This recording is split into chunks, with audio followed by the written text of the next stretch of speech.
তোমার মতো ছেলেরা, হ্যাঁ এই যে বসে আছে সব ভদ্র, এগুলো প্রত্যেকের দিনী বোন আছে। আমাকে এক ছেলে প্রশ্ন করে, একজন দিনী বোনের আমার একজন দিনী বোনের আমার একটা বোনের একবার শারীরিক সমস্যা নিয়ে কথা বলতেছে সে। আমি বললাম তো তোমার দিনী বোন তোমার আপন মায়ের পেটের বোন? বলে যে না। বললাম কেমন বোন? কয় দিনী বোন। বললাম কেমন দিনী বোন? তোমাকে এরকম কথা বলতেছে, তুমি শুনছো, আবার এটা আমার কাছে বলতে আসছো? তুমি একটা কোমলমতি আমার ছোট্ট শিশু বোন, তাকে তুমি ঘর থেকে বের করছো, আর তারপরে তোমার যখন কয়েকদিন তার সাথে থাকা হয়ে গেছে, সব কাজকর্ম তোমার শেষ, আর একটা মেয়েকে দেখে বলতেছো যে লা লা লা লা লা হারাম, আমি আজহারি সাহেবের ওয়াজ শুনেছি, এগুলো হারাম, সো তুমি তোমার পথে আমি আমার পথে। এই মেয়েটা এখন তোমার জন্য ব্যাকুল হয়ে গেছে, সে তোমার সাথে কথা বলতে চাইতো না, তুমি তার সাথে 5 ঘন্টা কথা বলেছো, এখন এই মেয়ের সাথে তুমি একদম কথা বলা বন্ধ করেছো, মেয়ে একদিকে পাগল, তুমি তো আরেকজনকে নিয়ে খুশি আছো। সমাজের আজকে এই অবস্থা আমরা করে ফেলেছি। আমি মাঝে মধ্যে কিছু ওই যে প্রেম প্রীতি নিয়ে এগুলা নিয়ে কথা বলি, আমাকে প্রশ্ন করে যে হুজুর পিএইচডি করছে এগুলোর উপর, হুজুর কেমনে এত কথা জানে? আরে ভাই, তুমি আমাকে প্রশ্ন করো। শেখ, একটা মেয়ে খুব ভালো ছিল, বোরখা পরিহিতা, ওর চরিত্রে আমি আকৃষ্ট হই। চতুর্দিকে এত বেপরদা মেয়ে, এত খারাপ আজে বাজে মেয়ে, একটাই মাত্র আমার স্কুলে মেয়ে ছিল যে বোরখা পরে আসতো। ও নামাজও আদায় করতো, কারোর সাথে কথা বলতো না, অনেকে ওকে প্রেমপত্র দিয়েছে, আমি ওর মধ্যে একজন ছিলাম। সবাই হাল ছেড়ে দিয়েছে, আমি ছাড়িনি। আমি একটার পর একটা আমার বোনকে দিয়ে, আমার অন্যান্য বান্ধবীদেরকে দিয়ে ওকে প্রেমপত্র দিলাম।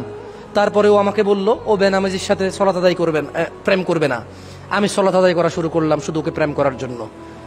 ইন্নামাল আমালু বিন্নিয়াত হাদিসের মধ্যে যে আছে যে হিজরত করলো কোনো মহিলাকে পেতে, আর যে হিজরত করলো আল্লাহকে পেতে, সে তাই পাবে যা সে নিয়ত করলো।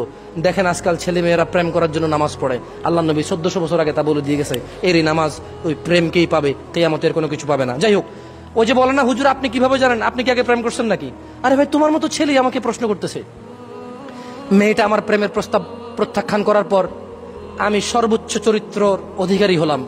সলাত, ভালো ভদ্র ব্যবহার, শালীন পোশাক আশাক, মাথার চুল কাটিং, সবকিছু নম্র ভদ্র করলাম। মেয়েটার সাথে আমি প্রেমে লিপ্ত হলাম। ও আমার সাথে কথা বলতে চাইতো না, আমি ওকে জোর করলাম। এক পর্যায়ে বললাম আত্মহত্যা করব, হাত কেটে ফেলবো। ওকে ভিডিও কল দিলাম, ওর মায়ের মোবাইলের ছবি পাঠাইলাম, আমার গলার মধ্যে ছুরি। মেয়েটা রাজি হলো আমার সাথে কথা বলতে। খুব ভালো ভদ্র মেয়ে ছিল, আমি তার প্রতি আকৃষ্ট ছিলাম তার এই ভদ্রতার নম্রতা দেখে। তোমার মতো কোনো ছেলে আমাকে এরকম প্রশ্ন করে, প্রশ্নগুলো শোনার পরে কি আমি বুঝতেছি না এলাকার কি অবস্থা? আমি কি বুঝি না আমার যুবক ভাইদের কি অবস্থা? ধর্মকে অবলম্বন করে একটা ছোট্ট কোমলমতি শিশু বাচ্চা বোন আমার, তার জীবন ধ্বংস করেছ। বললাম তারপর? বলল সে আমার সাথে কথা বলতে রাজি হলো, সালাম দিত, কথা বলতো 2-1টা, আমি কথা বলতাম প্রচুর, ও কথা রিপ্লাই করতো না। তারপর আস্তে আস্তে আমি বললাম তুমি কেন কথা বলো না, আমি পরে বিষ খাবো। আমি ছবি তুলে পাঠালাম আমার হাতে ইঁদুরের ওষুধ, সে আমাকে আমার মোবাইলে হোয়াটসঅ্যাপে বা ফেসবুকে তার ছবি পাঠাইতে হবে। সে আমাকে ছবি পাঠাতে রাজি ছিল না। আমি বললাম আমি পানিতে ঝাঁপ দিব, ছাদ থেকে লাফ দিব, সে আমাকে ছবি পাঠালো। এভাবে 2 বছর লেগে যায় ওই মেয়ের সাথে আমার সহজ হতে।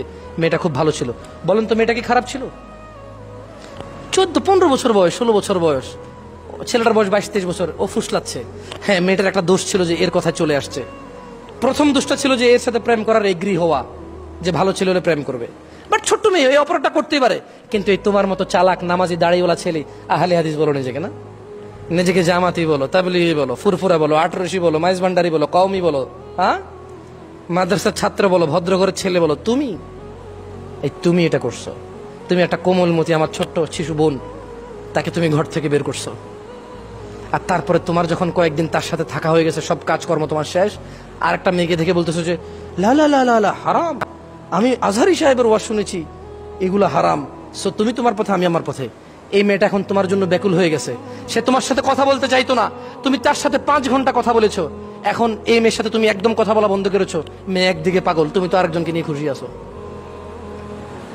সমাজের আজকে এই অবস্থা আমরা করে ফেলেছি। তোমার মতো ছেলেরা, হ্যাঁ এই যে বসে আছে সব ভদ্র, এগুলো প্রত্যেকের দিনী বোন আছে। আমাকে এক ছেলে প্রশ্ন করে, জামশেদ ভাই, ও আমাকে শেখ বলেছে, আমি যেহেতু শেখ না তাই আমি শেখকে ভাইতে রূপান্তরিত করলাম। ওকে বলে যে জামশেদ ভাই একটা প্রশ্ন ছিল খুব জটিল। বললাম বলেন। আমি জটিল প্রশ্নের অ্যান্সার করি না, আমি মুফতি না। বলে যে একজন দিনী বোনের আমার একটা বোনের একবার শারীরিক সমস্যা নিয়ে কথা বলতেছে সে। আমি বললাম তো তোমার দিনী বোন, তোমার আপন মায়ের পেটের বোন? বলে যে না। বললাম কেমন বোন? কয় দিনী বোন। বললাম কেমন দিনী বোন? তোমাকে এরকম কথা বলতেছে, তুমি শুনছো, আবার এটা আমার কাছে বলতে আসছো। তুমি দিনী বোনকে হুজুরের নাম্বার দিয়ে দাও। দিনী বোন তোমার সাথে কথা বলতেছে তার মাসিক নিয়ে, তোমার সাথে কথা বলতেছে তার স্বামী, তার সাথে নাকি মানে সেক্সুয়াল ফিটনেস নাই, তোমার সাথে এগুলো বলতেছে, তুমি দিনী ভাই, সে দিনী বোন। ওই আমি 2 দিন আগে একটা স্ট্যাটাস দিছিলাম যে বর্তমান যুগে দিনী ভাইদের দিনী প্রেম ওই রকম ধার্মিকতা যেমন পায়খানা খুবই সুস্বাদু খাবার। যদি কেউ বলে যে পায়খানা খুবই সুস্বাদু খাবার, আমি বলবো যে ওকে, দিনী প্রেমিক আছে। যদি তুমি বলো যে না দিনী প্রেমিক পায়খানা সুস্বাদু না, তাহলে দিনী প্রেমিকও নাই। কিসের দিনী বোন বানাও, ভাই বানাও। তাহলে আমাদের লজ্জাস্থান কি করতে হবে?